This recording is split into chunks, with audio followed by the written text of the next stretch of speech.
Morning. Good morning. Bright and early-ish. Good morning to all of you in this audience and joining us online.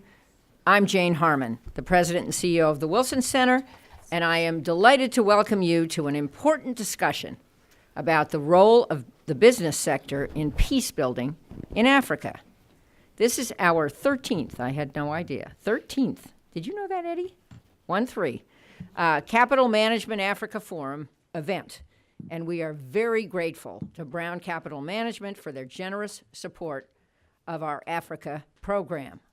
We welcome the members of the top Brown Capital Management team, as well as Eddie Brown, CEO at Brown Capital Management, who, with his amazing wife, Sylvia, are members of the Wilson Cabinet. Where's Sylvia? Couldn't make it. Well, boo. But an important person, seriously, and stop kidding for a minute here, an important person is missing in addition to Sylvia, and that is Steve McDonald, who with former Congressman Howard Wolpe founded our Africa program and led it for 12 years, including 4 as director. Peacebuilding was Howard's and Steve's passion, and the memory of both live on in the Wilson Center. As many of you know, Steve died just a few weeks ago, and we plan to hold a memorial for him here early next year. We actually did this for Howard Wolpe as well. So now, let me, before turning this over to Eddie, let me also recognize Mande Miangwa to my left, who has directed our Africa program for the last 4 years. It is flourishing under her leadership, and it focuses on 4 pillars. 1, good governance and leadership. 2, conflict prevention, peace building, and security. 3, trade and investment and sustainable development. And 4, Africa's evolving role in the global arena.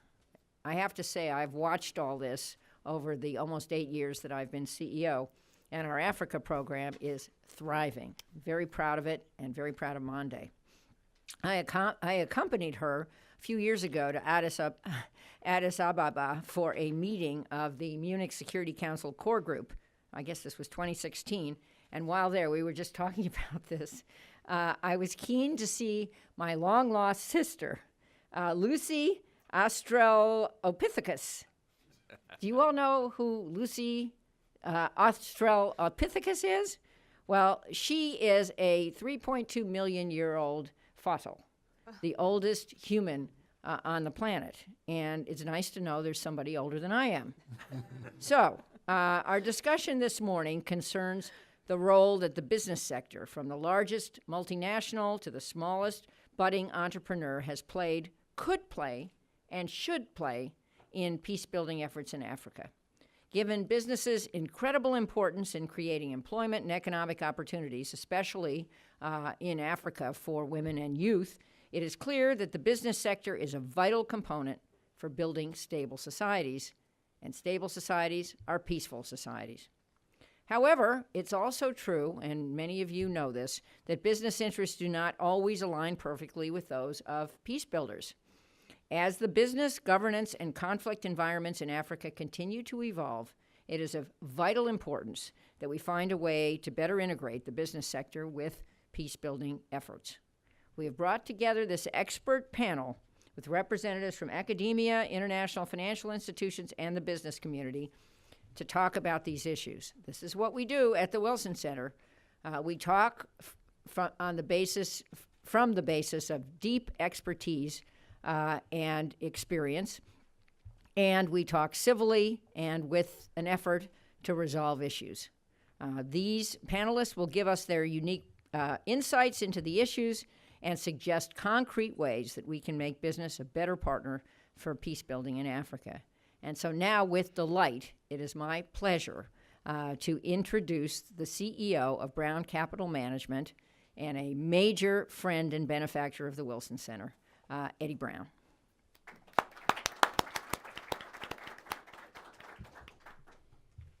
Okay, I'm moving. Thank you, Congresswoman Harmon. I can assure you that Lucy is still there in that case in the National Museum. We were in Addis Ababa a couple of weeks ago, She's still there. 3 point how many million years? Yeah. So, 3.2. Thank you, Congresswoman. Thank you, Dr. Muyangwa, our distinguished speakers and guests, and all of you in the audience for being here this morning. I'm Eddie Brown, Chairman, CEO, and founder, and I usually put it in reverse, founder first, so they never forget, of Brown Capital Management. We greatly appreciate your continued support and interest in the Africa Forum events, hosted by our partners, the Wilson Center Africa Program. My wife Sylvia and I are also members and have been for maybe 5 years of the National Cabinet here at the Wilson Center. And we support the mission of the Wilson Center. Through this forum and series of events, we strive to expand the discussion of critical economic and development issues in Africa, bringing both challenges and opportunities to the forefront of policy conversations. Conflict has long affected parts of the African continent. Today, 7 of the 14 United Nations peacekeeping missions are in Africa. 7 of the 14. What will it take to stop the conflict and to rebuild and sustain peace? To that end, we have organized today's discussion around a critical topic: how businesses can contribute to building a more peaceful society in Africa. Through this event, we hope to analyze the roles that businesses have historically played in conflict and in peace building in Africa, and consider the challenges that they face in doing business in fragile states. We all know that businesses are guided by their profit motive and will gravitate from conflict or unstable environments. Yet, they are also critical to rebuilding, stabilizing societies, providing livelihoods, and giving people hope. We also want to highlight the approaches, strategies, and opportunities for policymakers and business leaders to better collaborate to support the cause of peace, including whether corporate responsibility initiatives can be refashioned to more effectively contribute to peace. These are big and important questions, and we look forward to hearing the answers from this excellent panel joining us this morning. Did you get that, panelists? Mm-hmm. Hearing the answers to these important questions. Again, thank you to the Africa Program, the Wilson Center, to our distinguished speakers, and to you, the audience, for all of your support of the Brown Capital Africa Forum at the Wilson Center. We started this in 2015, and it's continuing. I will now turn it over to Dr. Muyangwa, Director of the Africa Program, to set the stage and introduce this distinguished panel. Dr. Muyangwa.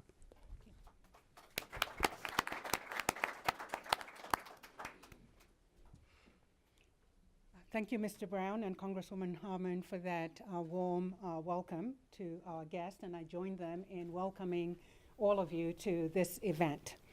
I want to take a moment to acknowledge a few people in the audience. Actually, one person in the audience. It's good to see you here, sir. The ambassador of the Republic of Ethiopia to the United States, Mr. Kassa Teklabahan. We're delighted to see you here. I met with your team a couple of weeks ago, so I'm glad you're here joining us for this important discussion. But I also see many of Steve's friends in this room, and as Congresswoman Harmon said, we hope you'll be able to join us for the memorial. Stephen was special to the Africa Program, to the Wilson Center, and a great friend of Africa, and we hope that as many of you as possible will join us in celebrating his life and his legacy and contributions to Africa and to U.S.-Africa relations. So please watch our website for the announcement on his memorial. Let me also welcome those of you who are joining us on Twitter and via webcast. For those on Twitter, you can contribute to this discussion at our account, Africa Up Close, using the hashtag business sector and peacebuilding in Africa, all one word. I know it's long, but we want to make sure we register that. So it's business sector and peacebuilding in Africa, all one word. So before I introduce our speakers, let me provide a backdrop to our discussion here this morning. History teaches us that state formation and nation building are heavily contested processes that are often fraught with tension, which sometimes boil over into conflict and instability. Africa has had more than its fair share of nation-building challenges as conflict, instability, and fragility have characterized the landscape of several African countries in the post-independence era over the last 60 years or so. As a result, the continent and its partners have been engaged in conflict management and peace building for many years. Yet I believe it would also be correct for us to say that these efforts have yielded very mixed results. So we have to ask ourselves some tough questions, which is why forums such as this are important. What is it about our current peace-building frameworks and strategies that have prevented us from realizing a more sustainable peace on the African continent? We can't keep doing the same thing over and over again and expect to see a different result. We all know the major issues within that peace-building discussion that get a lot of the attention. And I sometimes feel that there are certain stakeholders who are missing from the table and from the discussion when it comes to peace building, that we focus so much on the traditional way of doing business, but we don't want to interrogate new approaches. So what we're hoping to do today is to ask some really tough questions around the role of the business sector in peace building. And in order to do that, what we have to do is to step back, look at the strategies and frameworks that we have had in place, have an honest discussion about what's working well and what's not working well. We also know that when it comes to talking about peace, the role of the business sector in Africa, too many times we focus just on the multinational corporations. And we know that that has been a difficult relationship on the African continent in many regards, particularly when you start talking about the extractives. But multinational corporations go beyond that. And some would argue that they've had a role in facilitating or fomenting conflict, but they've also played a role in fostering development on the African continent. So let's unpack that. What can we be doing differently? I also happen to believe that the informal sector in Africa is underrepresented when it comes to their role and the support that they get to be able to pick up communities, whether at the micro level, at the macro level, and to foster development in their communities. So what can we be doing differently in that regard? I also happen to believe that international financial institutions perhaps also ought to revisit how they have engaged with fragility on the African continent. Is there something that they can be doing differently, whether through their own policies or by encouraging the business sector to do things differently? I happen to also believe that peace building is central to US-Africa relations, but that issue is wrapped up in the larger question of why Africa matters to the United States. And unfortunately, that's not an answer that's always readily apparent to many. It is important to understand the challenges and opportunities that Africa offers to the United States, to engage with Africa in a win-win situation, to engage and help some of the positive developments that are ongoing on the African continent, and to engage with other international partners to keep pushing for this positive and sustainable peace. And to that end, I think the recent reorganization of US government agencies could impact both the engagement and the results on the role of the business sector in peace building in Africa. As many of you know, in 2018, the BUILD Act was signed, folding the Overseas Private Investment Corporation and the Development Credit Authority into a new agency to support U.S. firms investing in various parts of the world, including Africa. In addition, the Women's Entrepreneurship and Economic Empowerment Act, which will address barriers faced by women in the economy, was recently passed by the House. We all know that women hold up half the sky, right? And addressing these barriers could propel development and support peace building in Africa. So we have a wonderful panel here this morning to help us address these issues, and I will introduce them in the order in which they will speak. I'll just offer brief introductions. You find the full bios in the materials that we have provided you. Our first speaker this morning will be Dr. Raymond Gilpin, who's the Academic Dean at the Africa Center for Strategic Studies at the National Defense University. And prior to this, he led the Center for Sustainable Economies at the United States Institute for Peace, where he chaired a task force in business and peace and managed web-based international network on economics and conflict. We have asked him to provide an overview and key lessons learned from historical and current landscape of the business sector's involvement in peace building in Africa, to also identify the areas of focus when looking at peace building and you're trying to construct strategies and framework, and to hone in specifically on the role of entrepreneurship in peace building.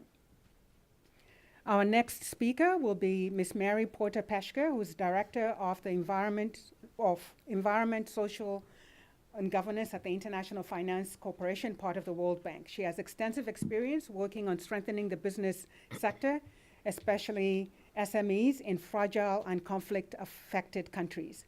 We have asked her to speak about the key challenges facing businesses in conflict-afflicted and fragile states, the role of the international community in conflict-afflicted countries, and how they can best support businesses, and to focus on the toolkits that are available to international financial institutions and international partners to facilitate the business sector's contributions to peace building in Africa.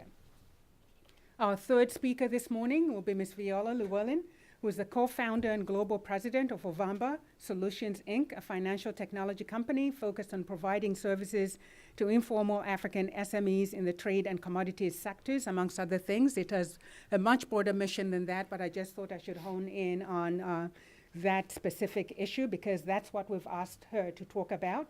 She has frequently spoken about fintech and entrepreneurship in the African context, and we've asked her to speak about the role of African SMEs, entrepreneurs, and informal sectors in peace building in Africa, and to highlight some of the key actions that African governments and international partners could take to create a more supportive environment for businesses at this micro level, particularly for women and youth.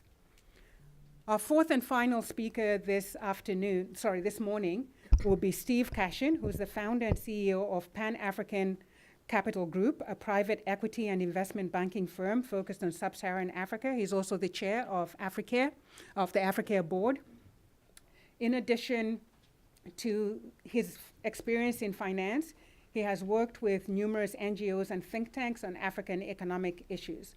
We have asked him to address the question of how corporate social responsibility has been applied to peace building in Africa and with what results, and to highlight some innovations in that space, and to speak about how we could reimagine corporate social responsibility so it better supports sustainable peace in Africa.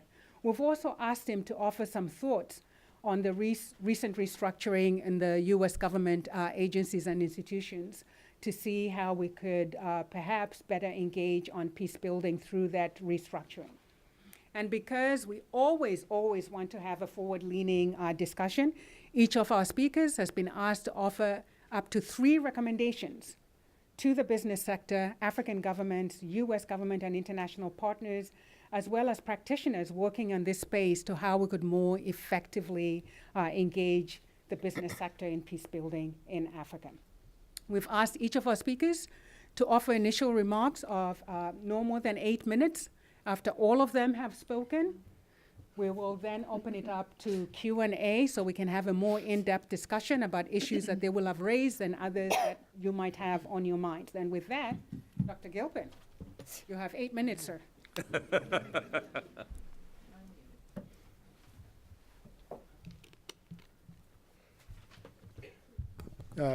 Thank you very much, Dr. Muyangwa, and thank you, Congresswoman Harman, for inviting us, and Brown Capital for hosting this. I think these are very important conversations that need to be had, because we have, over the past number of decades, as Dr. Muyangwa rightly pointed out, been trying to do the same thing and expecting different results.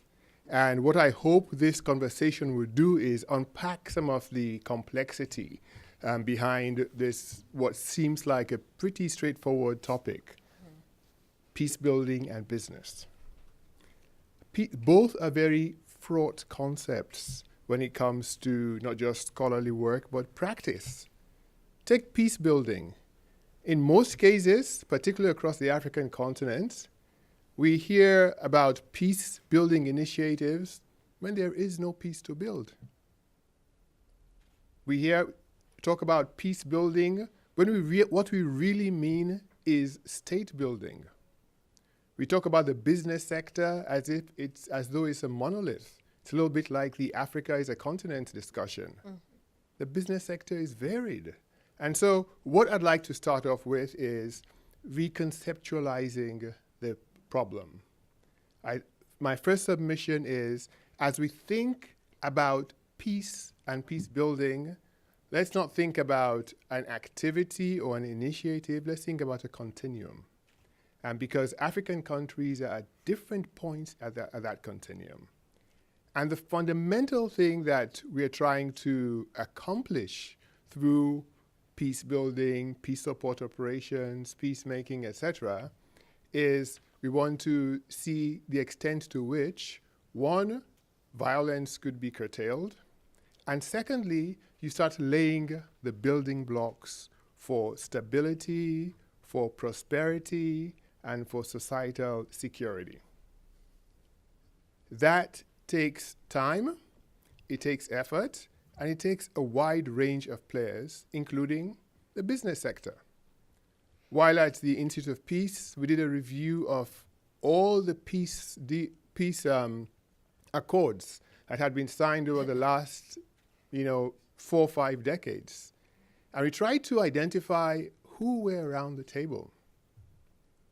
They all made some reference to the economic or the peace or the economic or the financial side of things, but you never had any business person around the table. It was always assumed that some invisible hand would orchestrate peace building at the end. So this is why I think it's very important for us to be paying some attention to this important issue. Framing it in context. We can go back to Adam Smith, but let me just go back to Milton Friedman in 1970, since it's more, proximate. His contention was that the business of business is business, and that if business did business well, peace would follow. We have a number of people on many sides of this of this debate, but in reality, in fragile and conflict-affected states, everything we know about economic fundamentals, everything we know about the way public sector institutions are supposed to work, everything we know about regulatory frameworks actually goes out the window. The monopoly of force, group identity become a lot more important than demand and supply, or price, or any form of price determination. So we need to revisit Friedman and think, how could we approach this differently? A number of companies have given it a shot, and one that I'd like to highlight as being at what I call the midpoint is the Mars Corporation and their principles in action approach. What they tried to do was to optimize and revitalize the value chain so you could identify places in the value chain where you could engage local communities, where you could enhance the contribution of local businesses such that you have an organic private sector-led approach to all of this. But this is difficult because when you think about individual multinational corporations, you have islands of action, but it doesn't go to scale. A few years later, we had the Global Compacts, corporate citizenship, good corporate neighborliness, etc. That is good. A number of companies have signed on, but there's a lot of problems with how do you then translate that into action that is tangible, and also action that is scalable and action that's sustainable. We have challenges there. And so from a conceptual perspective, we struggle with this, with the various strands of business, peace building, and how the two can come together. But no matter which side of the debate you find yourself on, or whether you choose to sit on the fence, there's no getting away from the fact that business is critical. First of all, they are on the front lines. The recent attack on the Chinese embassy in Karachi, Pakistan, brings this to light. No matter what your philosophy is, you are the front lines, and you are, especially where the state is absent. Secondly, businesses are vested over the medium to long term, especially when it comes to significant construction or agribusiness or mining. Unlike a number of other actors, including international actors, bilateral and multilateral, whose engagement is tied to the tyranny of budget cycles in capitals far away from the fragile states, businesses are there for the long term because the investment only accrues over the medium to long term. And so they also have a better understanding of human intelligence at the community level. And it makes an important and I think a compelling case for them to be around the table. But then, how do we do this? If I asked you to boil an egg, even those who can't cook, if we tell them how to boil an egg, they'll get it right 100 times out of 100 times because it's a simple problem. If I said, build a plane, you'll say, probably can't do it. It's complicated. But if I said, I'm going to give you scientists, mechanics, and all the capital you need from Brown Capital, you'll say, it's complicated, but I can do it. And that's usually how we conceptualize business in this space. We say it's a complicated problem. If only, we had some corporate social responsibility, we had some skills transfer, we couldn't get there. Because it worked in Afghanistan, it'll probably work here. No. Each situation is unique because the drivers of instability that led you to the point where you now need peace building are completely different. And so what you're dealing with is a complex problem as you try to bring business and peace building together. We need to move away from the formulaic, there is a corporate social responsibility or there is a guidebook that will teach you how to do business in fragile states to there's a lot you could learn from those who are already doing business in the communities and the countries, and a lot you could learn from those who are vested in the long term. Before Dr. Muyangwa flashes me the 2-minute sign, let me give you my recommendations. I have 2 sets of recommendations. The first is do some good, and the second is do no harm.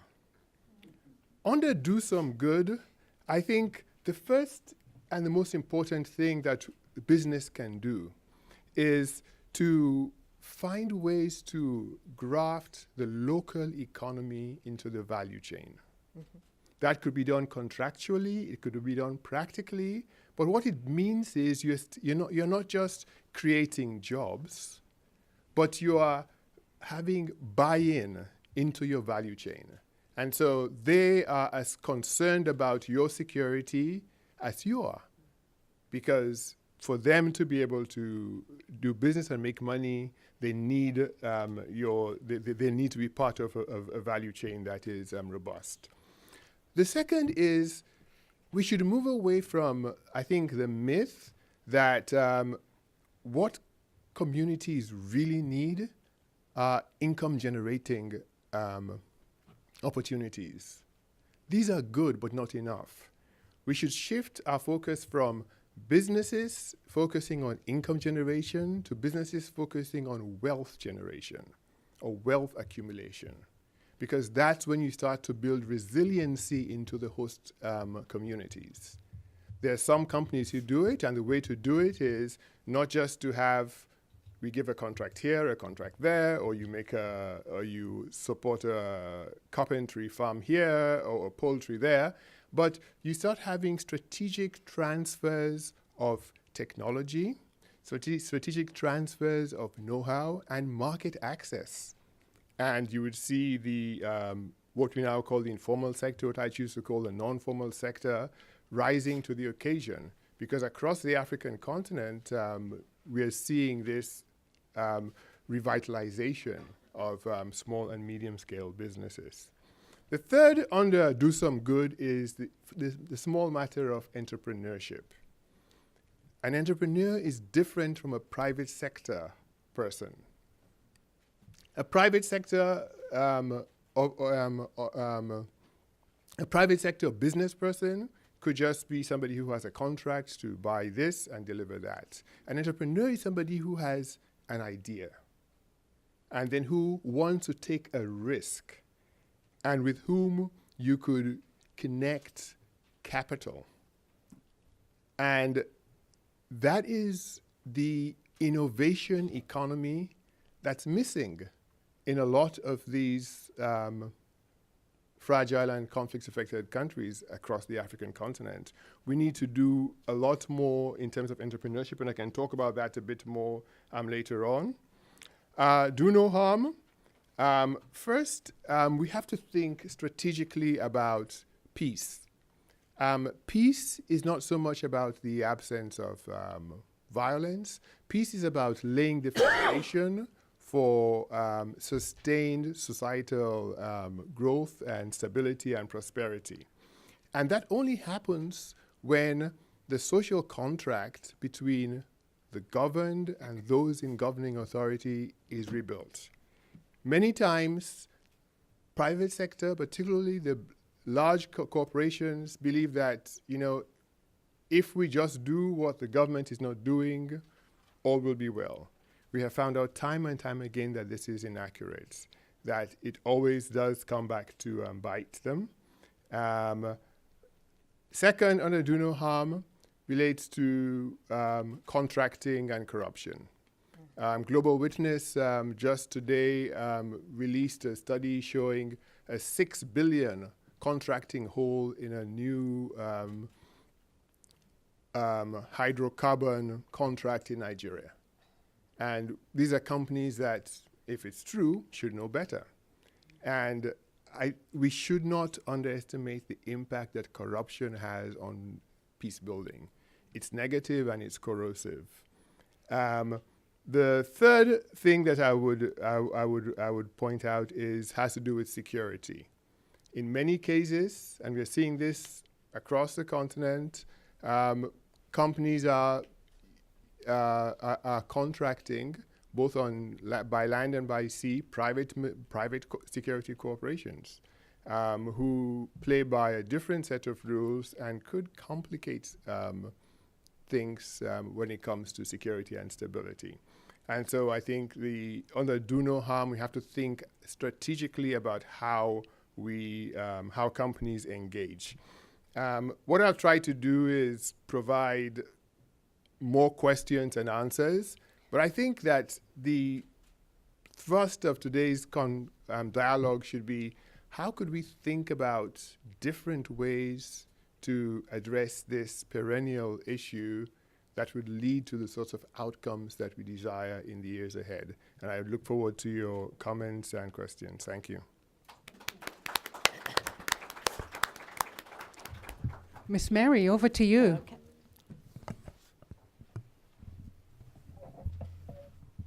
Thank you, Raymond. I'm not going to give all the answers, let me tell you up front. So for those of you that aren't familiar with the International Finance Corporation, it was mentioned it's the private sector arm of the World Bank, but we're actually the largest global development institution focused exclusively on the developing world. We're AAA rated. We invest for our own account. We also mobilize others, and we provide advisory and capacity building. And we've talked about, as part of the World Bank Group, the importance of fragile states and low-income countries for years, more than a decade. I would argue there was more talk than walk for a number of years. I joined 15 years ago specifically to work in Afghanistan, Iraq, West Bank, Gaza, and Yemen, and I didn't find a lot of kinship with my colleagues. But you know, with the new arrival of a relatively new CEO and with the realization that the world, half of the world's poor are going to be in fragile states by 2030, the very year we're supposed to be eliminating poverty, if we don't do something, the imperative has definitely stepped up. And you'll see in our strategy and our targets, they've grown significantly. We've made fragile states, we put some teeth into our commitment to fragile states. I mean, we've said that we want to have our investment portfolio comprise 40% of fragile states. That's big when you consider we are, it's embarrassing to say, 5% right now. So there's a lot of work to do.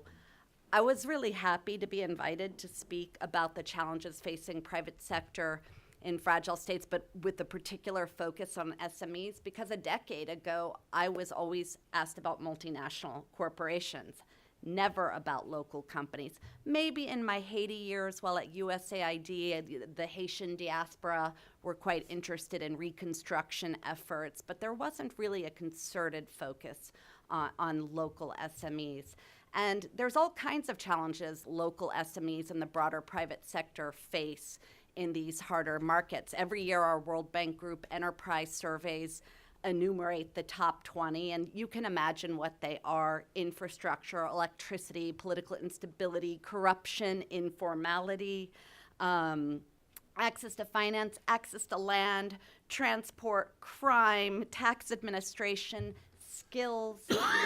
You know, these are the ones that make it every year, it seems. And of course, that affects everyone. I would argue it inordinately affects smaller enterprises. The big companies, the multinationals, they can come in with their advocates and they can cut through the tricky red tape. They can build their own captive power in their factories.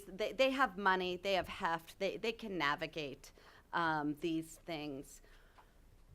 As I mentioned, we have been working as IFC for a number of years in harder markets, and I think we've learned a lot. I would not stand before you and say we've cracked the nut by any means, but I think before I dive into some of those learnings, it would be good to talk about, you know, the fact that we're sort of using a broad peace building, and there's a continuum that Dr. Gilpin reminded us, and there's typologies of fragile states. I mean, think within regions. My experience in Latin America, Haiti was a very different situation than Colombia. Afghanistan was very different than Iraq. I think Somalia is very different from Cote d'Ivoire. There's different levels of development, different levels of sophistication, different kind of leaders and governments. And so, you know, it's kind of tricky to use the broad term that I continue to throw at you, fragile states. But I do think we have seen some emerging themes. Everywhere it takes longer. Everywhere it costs more. We see deals are smaller in the harder markets. We know there's no cookie cutter approach. For 15 years, development partners have been asking me, what's the formula? There is no formula. I'm not stalling. You need a different plan. Sequencing is going to be key. Context is everything. Subsidy, we're going to have to get comfortable with it. I work in a private sector institution. Subsidy makes me itchy, but we are going to need it. We're going to have to de-risk efforts at the market level and transaction level. No one can do it alone, so partnership has to be more crucial and not just a nice pat phrase. Boots on the ground. IFC 15, 20 years ago was 70% based in Washington. Today we're 70% based in the field of our, nearly 4,000 staff. Local players are critical. I mean, I was excited that you asked me to talk about local SMEs, but I can't overstate that. It's the only way you can really analyze the situation on the ground. You just don't. We've had a lot of crazy mishaps not teaming up with local players. Investment laws have been written without the input of the local private sector. Local private sectors left out of supply chains and value chains, as was referenced, not to anything good. In fact, on the contrary, we saw in places like Afghanistan when we were invested in mobile telecom, the minute the international company started employing local security providers, the number of attacks on cell towers went down. And think about that. That's not just good for this company. What did mobile telecom do in Afghanistan? It helped get health care to remote places, and during times of fighting, it significantly reduced police corruption because people could start getting their paychecks by just doing it through the mobile phone rather than having to go to the bank. So some of these things that seem like just a little data point are actually rather much wider reaching than one would think. We learned a thing or two about sequencing. Shareholders started pushing us, invest more, invest more, invest more. You can't invest more if you're not doing capacity building, providing advice and technical assistance, and laying the groundwork. So when we're working in Cote d'Ivoire in the ag sector with a local financial institution and setting up a risk-sharing facility, we first had to get in there and provide support on agri-processes, producing environmental and social standards. We had to help the banks, the local financial institutions, understand the risks so they'd be willing to do it. I mean, there was a number of years of upfront work before we could make a viable investment in a financial intermediary to help support these agri SMEs, co-ops, and individual farmers, which leads me to the financial sector more broadly. It's definitely, we've seen a sector you have to go into much earlier than you would, just given the wide reach it can have and the way it can aggregate local companies for you. So tools, I'll go really fast. We have evolved a lot, and we have started developing approaches specifically for our engagement in the harder markets. We set up in Africa an initiative called CASA, the Conflict Affected States in Africa. This thing has been around a decade. It's evolved significantly. It's really about having boots on the ground, having the funding, being able to work on broad issues like investment climate as well as firm level issues, training people, capacity building, SME venture. So IFC, I mentioned, is a AAA financial institution. $5 million investment is very small for us. I mean, our guys will do it in the harder markets, but they're not comfortable. So we set up SME ventures, and we use this to finance smaller enterprises. So we did, for example, in DRC, worked with a doctor and some entrepreneurs to set up the country's first emergency care provider with a loan of $850,000. If we hadn't had this venture arm, we never would have been able to do that. The IDA private sector window, for those of you familiar with the World Bank, IDA is our concessional lending arm. We set up a window to help us de-risk investments in the harder markets. I'm happy to talk to people. There are 4 windows and all kinds of things. One's focused on big infrastructure, one's focused on local currency, but one is very specifically focused on SMEs and other key development things like gender, like climate. Let's see, recommendations. So, and by the way, we also, maybe one last tool, something we didn't used to do that's a recent development. We're setting aside our net income to specifically help get on the ground and do this work I mentioned, this advisory work, this laying the groundwork, the building the pipeline for us, but also for other private sector players in hard markets. And a year ago, we said, all right, $275 million of our retained earnings will be specifically used to help do scoping, diagnostics, upstream work, capacity building, longer term, 3 to 5 year, how do we create a market, develop an interesting subsector, that kind of work. Okay, back to recommendations. So mine are all coming from a very naive place. And over my 20 years, I mean, big picture, the timing of donor funding and absorptive capacity. Here I'm speaking more like the Afghanistans of the world and the countries that are coming out of conflict. All the money goes in the first 3 to 4 years, but actually lots of academic studies have been shown that these countries aren't ready to absorb that money and that support until year 7 or 8. We never think early on about the private sector participating. Again, Afghanistan, we imported water, we imported juice, we imported cement. We didn't even think about a local water bottling plant until year 9. You see how many NGOs and the ISAF forces that had been on the ground, that it could have been, for me, a low-hanging fruit. So thinking about that sort of thing. Then I would just say, again, focus more on the local. I began my career at USAID. We work with a lot of Beltway bandits. I've worked for a Beltway bandit, and we sent people in, and we continue to do so more often than not, rather than kind of integrating more proactively and purposefully local capacity building. So something's left behind. And then I hadn't planned to say this, but since you were so provocative, I hear you on it's time to look at the peace-building frameworks and the role of business. But again, to go to a more personal experience. 20 plus years when I started at USAID, I worked in the Bureau for Private Enterprise. It was subsequently shut down. I left after my colleagues told me, go back to school and study something so you can do real development, because private sector development isn't real. 15 years ago, I already mentioned to you that I joined IFC to work for these 4 hard markets. The minute the donors, including the U.S., allowed us to expand our reach to 20 countries, my colleagues all went to the other 16. I was the only one that stayed behind. When I participated in the development of the World Development Report on Conflict, Security, and Development back in 2011, I was assigned 5 pages to write on the private sector. It ended up being about 205 pages and cut down to 60, but I just want to suggest that, yes, let's look at the framework, but it's not true that the private sector has been integrated into or thought of in the approach to peace building very systematically for very long, if ever at all. So I think we have to think about that context. Thanks. All right. Thank you.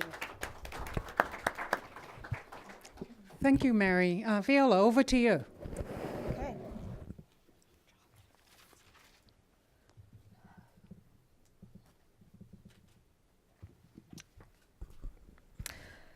Congresswoman, Mr. Brown, everybody here at the Wilson Center, friends and family, it's really great to be here with you today. And everything I'm going to say to you is through the lens of the company that I co-founded in 2013 called Ovamba, which is, in the modern parlance, a fintech platform. But unlike what goes on in East Africa, where fintech is about payments and mobile wallets, we have created what I would like to consider to be a brand new asset class, which directly addresses the role of SMEs and consequently what they do with regards to peace building. Dr. Gilpin, you stole everything I had to say, so I'm going to have to... But I think that's because when you steal truth, you steal facts, and facts are immutable. And those facts are easily applied to what we have in Africa today. So going through some of the things that we talked about, the context I want to give you is that we provide short-term capital to small and medium enterprises who are in both the informal and the formal sector. But we do it as a non-traditional institution. We're not a bank. We're not even a financial institution. The environment for Africa and innovation means that any time you create something that is effective, it does have an indirect effect on the peaceability of its environment. When my business partner Marvin Cole and I came up with the idea of helping businesses within the trade and commodities sector, we brought about a peacefulness in Cameroon's environment, considering how ineffectual banks can be as it relates to measuring risk and allowing the conduits of business and the velocity of capital to bring about what it's supposed to bring about, and that is transferable wealth. Let's forget about Maslow and everybody else. All of these things are factual and true. But the role of the SMEs and entrepreneurs in the informal sector is that majority of GDP sits on the shoulders of these entrepreneurs and businesses who have to find a way to create income for their families. And when they are operating in this environment, they are completely stymied by the inability to gain access to capital. And what we found was that it's because Africans are not measured in their authenticity. So for us to be able to solve the problem of peace in Africa through the access to finance, we have to gain a new understanding of who are these SMEs and what is their new narrative. At the end of this 8 minutes, I'm supposed to talk to you about 3 recommendations, but I'm going to throw them in the middle, and I will try to indicate when I'm talking about one of those recommendations. If we don't stop talking about Africa in the previous generations, your granddaddy's Africa, we're going to keep on repeating some of the narratives that have got nothing to do with a unified globe. When you bear in mind that 1/3 of the world's population will be on our continent, it's going to be a very hefty check to write if we do not find a way to combine both finance and peace and create finance for peace. And by that, I mean this. If you look in parts of northern Nigeria, and I believe that you were in Chad recently, and some of the patterns of violence and disturbance to women, children, whether it's through economic impact or rape, along any of the pipelines for oil, you begin to see some challenges and problems. And that's one of the reasons why in creating Ovamba, trying to find a way to fund non-extractive industries was completely key to us. Now, in the other areas that I wanted to talk to you about here, there are some challenges that some of the women face and children. I gave a TED talk recently that talked about the role of polygamy in the African society as it relates to creating an anchored risk profile for figuring out who you should lend to and who you should not. Now, because we don't deal with lending, we provide ourselves a new blue ocean space that will provide far more capital into the system, which hopefully we think, if there's employment for the youth, will lead to peace. Now, if you're in Cameroon, you're going to hear a very loud buzzing sound, and that's the sound of 1,000 motorbikes driving up and down. These motorbikes are being driven by intelligent young men and women who have degrees and master degrees, but the business ecosystem has not allowed for them to be able to pursue entrepreneurship, which I think is within the DNA of Africa. Always has been, always will be. Trade, entrepreneurship, cross-border trade, these are all of the promises that we have to offer the world. The second point I was going to make in terms of recommendation is how do we use technology to create transparency or blockchain to be able to account for and manage the data around our continent. The minute you take the lid off some of our dirty laundry, you begin to find a better way to deal with the problems that do crop up both from the external and the internal. Peace is very difficult to achieve if you don't have full clarity into what the truest desires are for the individuals that live on our continent. Most of them really want to be able to be wealthy, but that concept is very difficult to relate to them when last milers don't even have the ability to learn how to be wealthy. So the other recommendation that I would make is change Africa's school curriculum. It is quite useless. It is completely out of step with what some governments talk about their 2030 or 2050 recommendations, and is not directly metrixed to the resources of the continent, and I mean those in the ground, but more importantly, the minds of the 1.2 billion human beings that live there right now. If we can get all of those minds working in such a way that they have the democracy and the freedom to make choices from a business ecosystem that supports their ability to build wealth and do business with the rest of the world, I think we'll go a little bit further into what is supposed to be a peaceful continent. It isn't easy, but the questions are simple. We work very closely in the concepts of experimenting with how to create innovative solutions to solve these problems, whether it is food security through agribusiness, or whether it is the ability to protect young girls from missing 5 days of school, all because our African narrative makes it embarrassing to talk about periods. all of these little pieces of information actually belong in the same bowl of consideration, and that is dignity for Africans so that they can sit at the table on a globalized basis to make a contribution. It's about time Africa did provide a contribution. It is very, very interesting to me that majority of our world resources are in this huge continent as a landmass that is bigger than you think, yet we are constantly with a hand out. I think that we need to take charity out of the equation in order to get people to become accountable and care about their living circumstances to make a contribution. The international community, I think America, please change how you think about us. Not all of us are waiting for Sally Struthers to film us and our starving babies and the $2.25 that you might think it costs to eat. Now, I'm sure that isn't the individuals here, but as a person who raises capital in the United States, it is a very long road to hoe when you try to explain that we have wealth on the continent, but we lack ecosystem.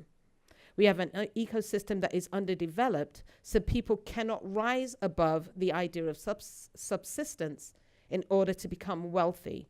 When you're wealthy, you think long term and you think in terms of, I'm going to say 5 more things.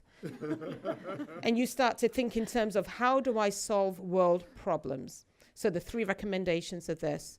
Africans, change the narrative and the diaspora stop saying bad things about us.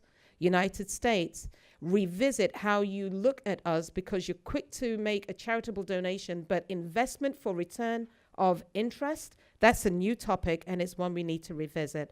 And the third one is to continue to have forums like this, to have very honest discussions. So thank you for letting me give you an abbreviated version of what really goes on inside my mind. My friends and family know it's a little bit more acerbic, but for those of you who want to know what I really think, let's catch up afterwards and I'll explain why this ain't your granddaddy's Africa. Thank you.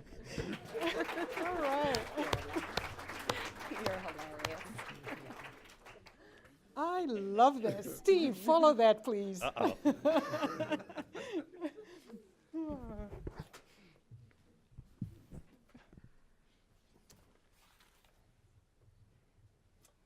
Well, here comes your granddaddy, I guess.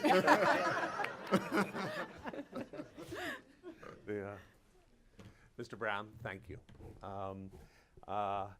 And Mr. Brown, you are an example of an entrepreneur, a businessman who's built from a discipline that he understood to take some risk in order to build a company that took risk, that took entrepreneurship, and that took discipline in order to succeed.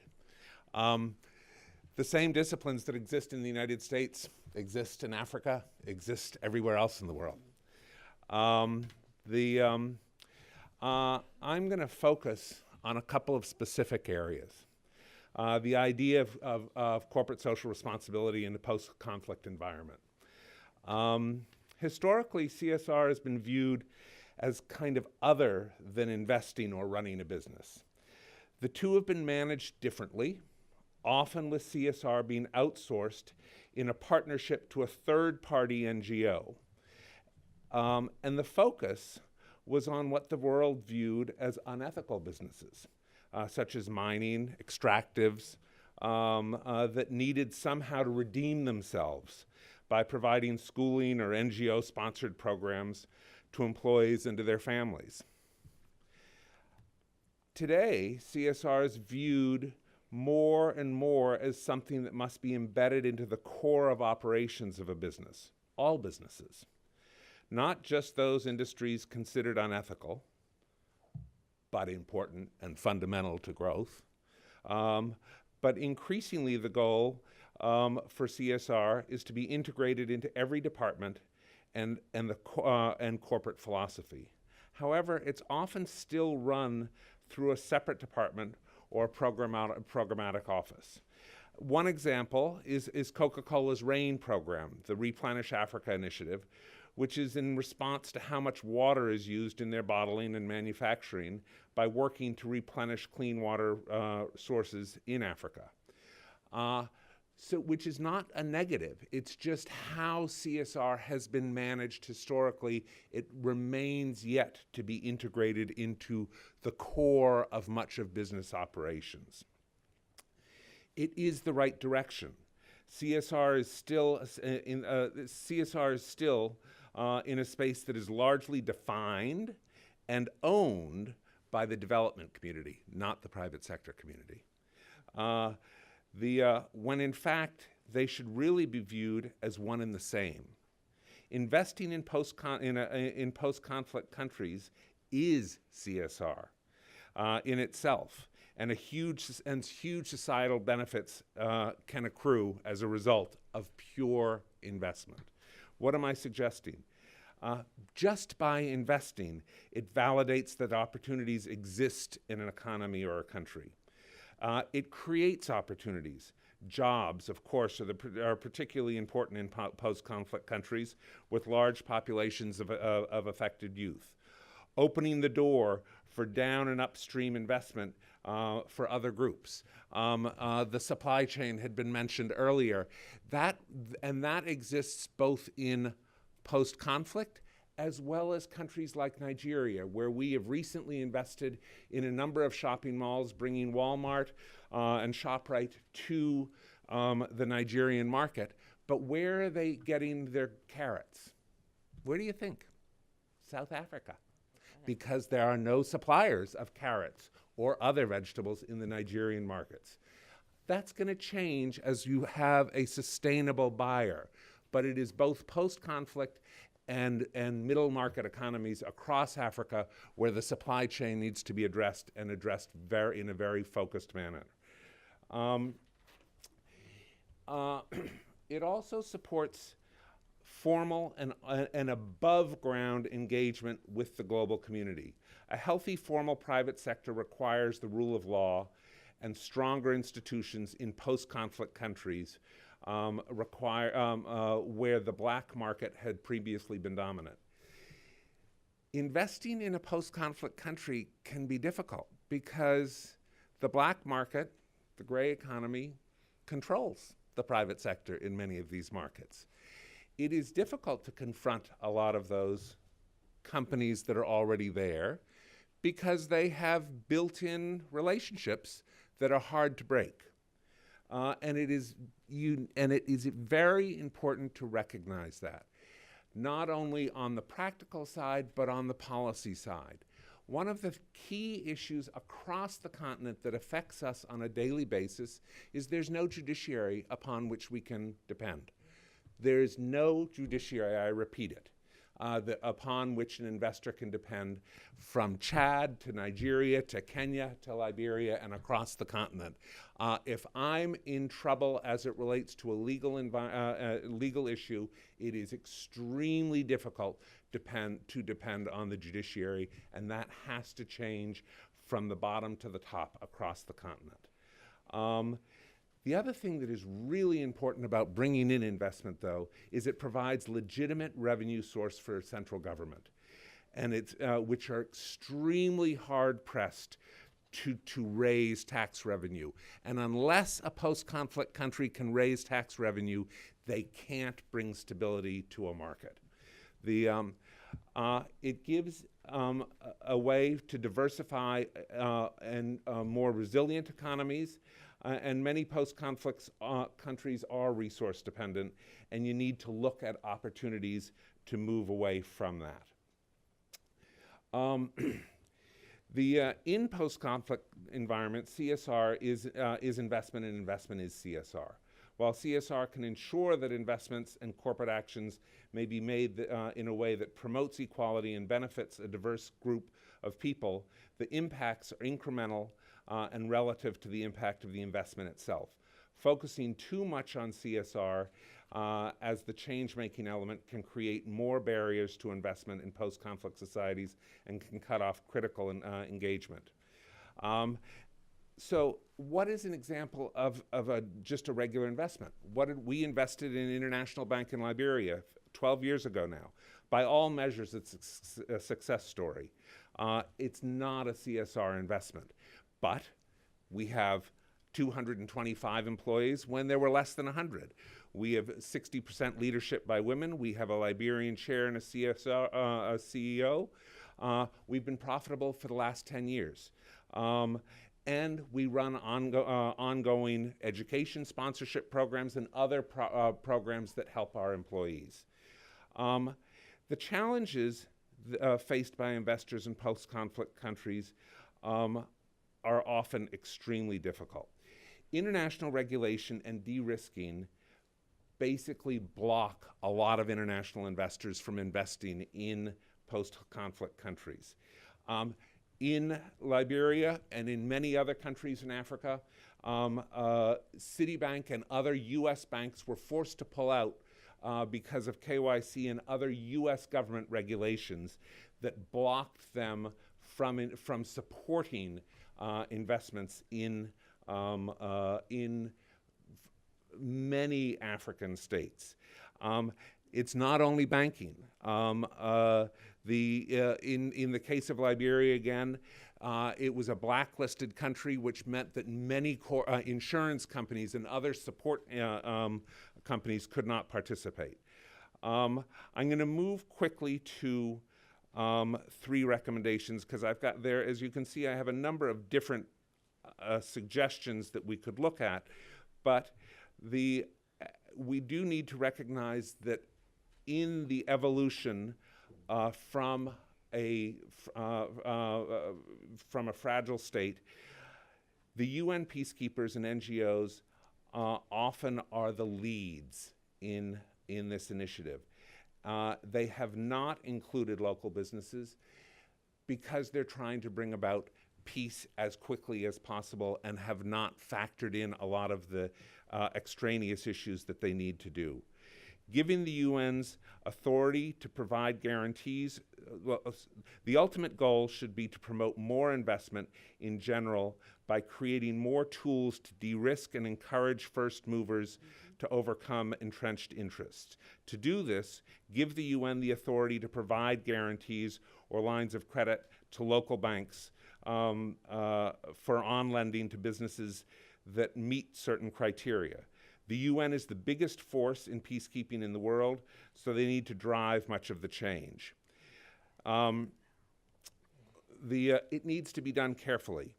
It shouldn't be done through NGOs. It should be done through banks that exist in the local markets, but it shouldn't be done through one bank. It should be done through a number of banks. But this is but it is banks who are going to grow the markets, and it is very possible, as Mary said from the IFC, that the banks actually need some additional support in terms of how to support local industries. By using the banks, a secondary benefit would be, in fact, building the tax revenue from supporting these local companies. Number 2 would be that the DFIs need to take more risk to usher in private sectors.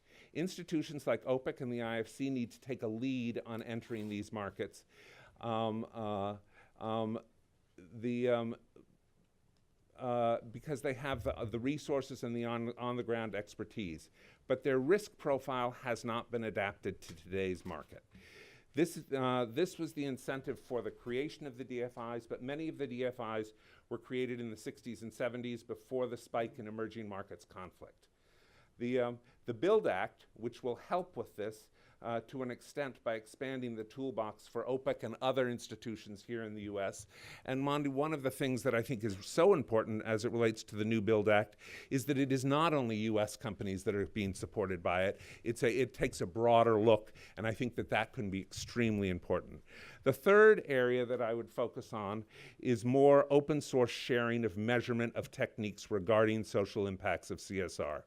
We recently looked at putting together a fund in Liberia, and to actually look at specific measurements of other institutions was extremely difficult. The private sector enacting the CSR programs are largely cut off from the NGO community that has more experience in the impact measurement, and there should be an integration of those two.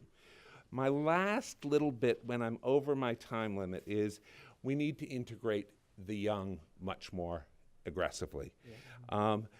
I've been asked this week to be involved in Harvard's Business Program for Africa and Georgetown's Business Program for Africa, Yale's and Wharton's. I also do a lot with Asheshe in Ghana, with the African Leadership Academy in South Africa and growing across the continent, and other universities in Africa.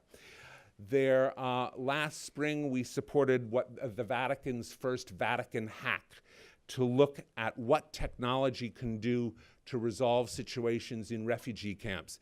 And of course, Georgetown won. But it brought together universities from across the world, and who would have thought that it was going to be the Vatican? There's a lot of innovation within our young. We should use it. Thanks. Thank you.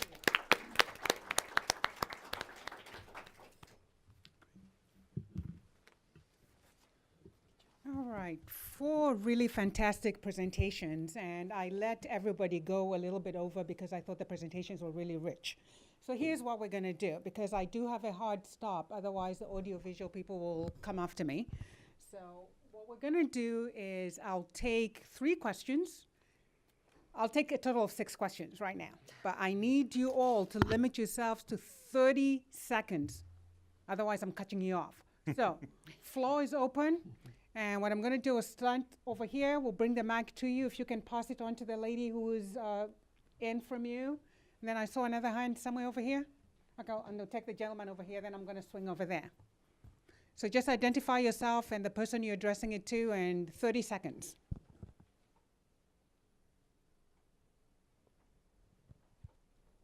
Should be working. Yes, thank you. My name is Trey Taylor. My company is Verdant Power that I founded. We harvest the kinetic energy of water to create mechanical and electrical power. I also created a nonprofit called Anchor Coalition.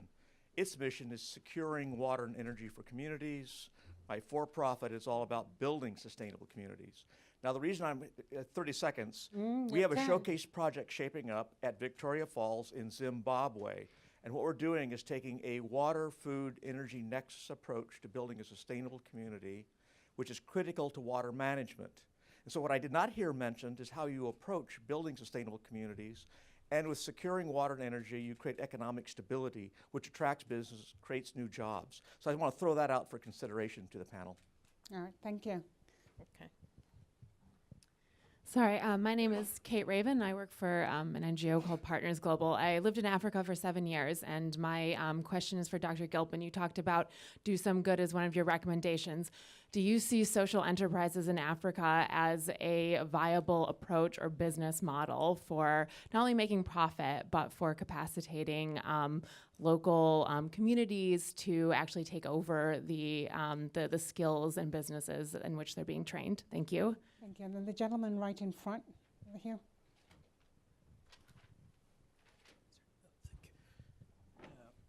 My name is Godfrey Musila, a consultant and adjunct professor at the Africa Center. This is a really interesting conversation. I'm glad that I came. I believe that definitional questions are critical, just to support Dr. Gilpin's point, because you could define peace building in the narrow sense to refer to activities relating to capacity building, reconciliation, and transformation post the departure of peacekeepers, so essentially post-conflict. But you can also define it broadly, essentially in a way that maps to responsibility to protect, essentially preventive, reactive, and rebuilding efforts by the international community. And when you look at business within this framework, it opens up much more than just doing business and creating jobs on the ground. But I also believe the nature of the kind of business is critical. Just finishing. I'm glad that you spoke about SMEs, but what about local business versus international business? We've looked at World Bank and IFC as a business. How about the role of local business in those communities? I've worked in Africa for many years. You're over your 30 seconds. Yes, thank you. Okay, I'll stop. Thank you, I appreciate it. All right. So the nexus between water management and business, role of social enterprises in Africa, and then just expanding a little bit. I think we touched on this actually, the definitional questions, how broad that continuum is, and your entry points for peace building. So, Viola, I see you itching to go, and then I'll come to Dr. Gilpin, and then we'll turn for another round of questions, and then I'll ask the other two speakers to go. So, SMEs and local. There are choke points within the value chain and within the SME continuum in that some of the interventions of both banks, small and micro MFIs and NGOs tend to create solutions that will contain the problem where they are in the chain. One of the things that I think that will lead very strongly to peace is to have individuals like Ovamba, who are ecosystem builders, in order to create the roadway that they have an endpoint in view that they can travel to. That is where you get the nexus of both capital, business solutions, and social impact all conjoined together to provide a very comprehensive roadway. If you have individuals with an endpoint in view, I think you have a much better chance at sustained peace. This does not mean that lack of peace is going to go away. It means that we have better tools internally on the continent to deal with the upheavals that happen both on a personal, business, political, and on a territorial basis. So it's really about ecosystem, and the SMEs that are local are completely important to all of that. In fact, they're central. I was pretty sure Dr. Gilpin and everybody here was really talking about local anyway. do you want to touch on the definitional one or just water one? Yeah, just very quickly. I think the point is very pertinent. We need to build these ecosystems, these communities that are resilient and that help the people in the communities move from states of fragility or conflict conflict to states that are more akin to progress, development, and sustainability. Water is one entry point, but I think the critical issue is, and one thing that we haven't really dug deep into is, how do you understand the synergies that exist between business, social enterprises, the government, external players? Because if we're thinking about an ecosystem, the relational aspect is very important, so that you make sure that one is reinforcing the other. Godfrey's point on local versus international. One of the challenges with fragile states, particularly those that are conflict affected, is something that literature calls the war economy overhang. During conflict, a whole economy comes up, and that economy is not always does not always lean towards progress. It leans more towards group survival. And so when you're thinking about how do we capacitate local business after conflict, we have to be careful to make sure that we are not rewarding the bad players. And so that's a much larger conversation as well, but just something to bear in mind. All right, thank you very much. We have just reached the end point of this, so here's what I'm going to do. I'm going to say goodbye to the people who have joined us via webcast. Thank you so much. We hope you will join us again for the next event. But what I'd now like to do just is take very quickly 2 more 30-second questions, and then we'll do 1 minute to each of the speakers, and then we'll wrap up. So I see a lady over there, and then there's, okay, we'll take 30 seconds, and I will cut you off for sure. 1, 2, and 3. So, ma'am, and I've thanked all the speakers for you, so just get directly to your question. Got it. 30 seconds. Angela, a PhD student at Howard. For Dr. Gilpin and whoever else wants to answer, can I get an example of, you said craft the local economy into the value chain. I'm curious as to how low can we go? How low at the entrepreneurial level are we going? Because I work in Kibera and Mukuru, and that's the bottom. So I'm trying to figure out how we get from there up. And if there's an example you can give me, that'd be great. Do you have them? So can we get to the people who are already on the margins of the margins, so to speak? So that's a good one. And then there's the lady next to her. Thanks, everyone. Carolyn Greco from Crisis Action, an NGO in Washington with offices globally. We spoke a little bit about black markets and a little bit about corruption here. From our perspective, we work a lot on protection of civilians in conflict, and we see corruption can certainly be a driver of continued warfare. As we're talking about peace building here, my question for the group is, and I'm forgetting now who spoke about corruption, but as we know, that good governance is really both a prevention tactic for abuse by predatory private sector actors. How do we create the conditions where honest business can actually be formed in a post-conflict situation where there is perhaps still a lot of corruption, as we really try to prioritize the prevention of corruption as a vital part of the governance agenda? All right, thank you. And then final question over here, the gentleman right here. Thank you. Amos Sajani from Lala Springs Company, LLC. My question goes to everyone on the panel. You cannot grow what you cannot measure. That is a fact. In Africa, and you touch on it, Ms. Llewellyn. Llewellyn, I'm sorry. You touch on it a little bit. So my question goes to you, everyone.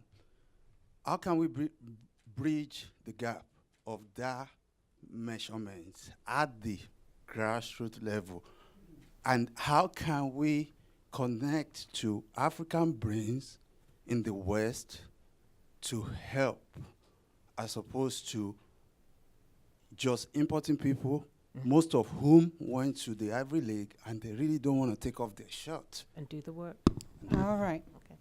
Okay, so here's what I'm going to do. Steve, I'll start with you and just bring it in. 1 minute each, pick one or comment on something else that you really want to leave us with, and then we'll bring this event to a close. Well, I think I can address the three in kind of a sentence each. As it relates to local economies, focus on agriculture. I think that we've invested in two companies which have driven growth in local agriculture. One, which grew vegetables and flowers in Kenya, where we had outgrowers growing all of the green beans, creating huge growth in the whole Machakos area in Kenya. In Nigeria, it's been bringing in supermarkets who are the buyers of the product, resulting in the beginnings of value chains down to the growers, but it's the whole supply in. As it relates to corruption, I'm kind of done with the word, because I don't think it's fair to the African continent to put corruption on Africa. There are a lot of issues in terms of fragile management of different things. I referred to the judiciary. I didn't use the word corruption because I don't think that it's an all-consuming term that is misused and abused, especially as it relates to Africa. The focus is on how we can build and build together, and there are a lot of very good, honest brokers across the continent who are really trying. You look at what happened under Ellen Johnson Sirleaf leadership in Liberia, and you went from fragile to growth. You've also gone to democracy, and it's different today. But that's what democracy is. As it relates to bridging the gap, connecting, hello Ghana. Look at the leadership in Ghana today. You are introducing a millennium bond. You've introduced 4 Euro bonds. You've created free education. You've done a number of things that government has done, capitalizing both on local ability and international scale to leapfrog Ghana into a new world, capitalizing technology and international finance, and not depending on the old partners, but bringing in new ones. Technology unites us all and solves majority of the problems that I've seen on the continent. Getting the diaspora to come back and take their coats off doesn't always require their physical presence. There are many smart young people who've created different business models by which we can work remotely with each other to create value. That value can easily be measured, whether it's a case of downloads, capital raised, number of transactions across the platform. There are new measurements that are coming out today to deal with Africa's other main problem, which is the lack of accountability and how very false numbers can be. As an example, from the minute you take SSD technology and the data that comes off a telephone and look at the value chain and the trickle-down effect that I've seen in our business alone, by which we allow people to have access to global markets, import those goods, and promote the funding of the customer's customer and the customer's customer, you will eventually be able to use things like blockchain and provenance to see exactly where that capital is spun around to. It's no different from figuring out the how many times a dollar moves around a neighborhood. We're able to take these best practices. One of the greatest examples I've ever had is a woman in Cameroon who she was always trying to fulfill government contracts by bringing goods from out of the country. In this case, it was tiles. She was able to find another woman who had a quarry.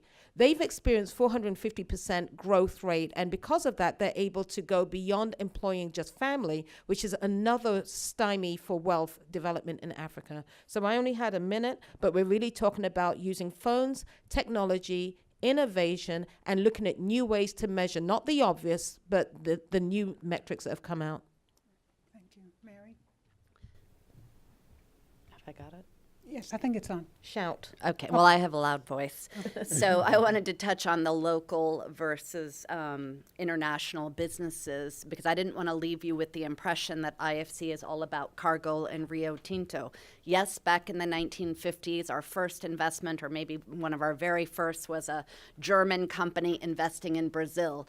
Today, we work with a lot of different sponsors in a lot of different countries, including the very hardest. And actually, I bet the balance is probably more swayed towards local and regional players. And now we're trying to push ourselves harder to go to second and third tier companies so we can help bring them along in the journey. To the question about how far down do we go as an institution our size, we can't go direct, but indirectly, whether it's through a multinational or a local or regional player in the ag sector, in the garment manufacturing sector, in the mining sector, we have gotten quite far down.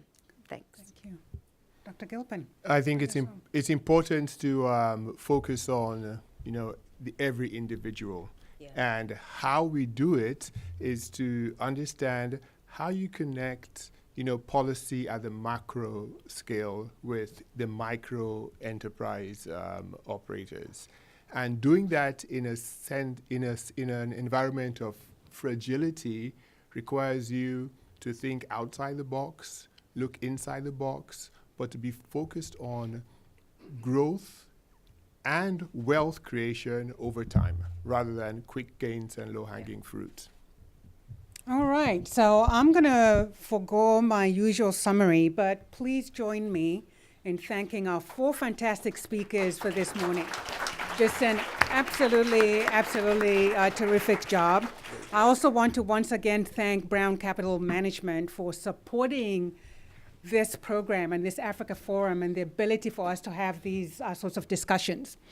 A number of key issues were raised by each of our speakers today, and I think they've given us a number of topics that we can follow up on and have even more discussions and deeper discussions. So we will put that agenda out at some point. But maybe our next one should be, this is not your granddaddy's Africa, right? So we'll go from there. And thank you to all of you for coming. We hope to see you at the Africa program at our next event. Please join us for a mini reception where we can continue with the discussion out in the lobby. In the meantime, I'll ask our speakers to please stay on the stage for a photo, and then they will join you all for a few minutes. So Mr. Brown and Brown Capital Management team, if you could join us for a photo. Oh.